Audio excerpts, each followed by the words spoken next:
আধুনিক বর্জ্য ব্যবস্থাপনার অভাবে ময়মনসিংহে প্রকট হচ্ছে পরিবেশ দূষণ। সড়কের পাশে স্তূপকৃত ময়লা থেকে ছড়াচ্ছে দুর্গন্ধ, বাড়ছে মশা মাছির উপদ্রব। এতে ডেঙ্গু ও ডায়রিয়া সহ নানা সংক্রামক ব্যাধির ঝুঁকিতে রয়েছে স্থানীয় বাসিন্দারা। ময়মনসিংহের বর্জ্য সংকটে বিস্তারিত নিয়ে আমাদের এই বিশেষ প্রতিবেদন। ময়মনসিংহ শহরের ৩৩টি ওয়ার্ডের প্রাত্যহিক বর্জ্য গত ৩ দশক ধরে ফেলা হচ্ছে জনবহুল চরকালীবাড়ি ময়লাকান্দা এলাকায়।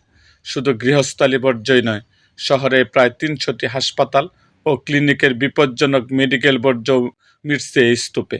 ফলে ময়লাকান্দা এখন বিষাক্ত গ্যাসের বাগারে পরিণত হয়েছে।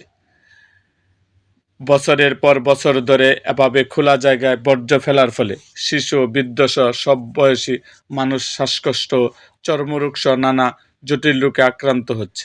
পরিবেশবাদীরা বলছেন, এই বিষাক্ত গ্যাস ও দূষণ থেকে বাঁচতে অবিলম্বে আধুনিক বর্জ্য শোধনাগার প্ল্যান স্থাপন করা জরুরি।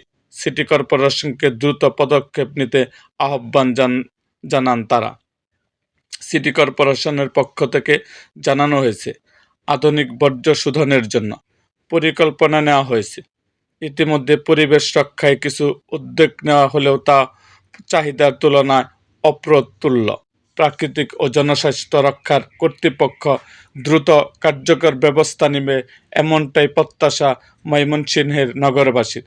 আপনার এরকম আরও ভিডিও পেতে এবং রাজনৈতিক অঙ্গনের নানা ঘটনা ও ইতিহাস জানতে আমাদের মুক্তাগাছার ইতিহাস মিডিয়া ইউটিউব চ্যানেলটিকে সাবস্ক্রাইব করুন এবং পাশে থাকা বেল আইকনটি বাজিয়ে দিন।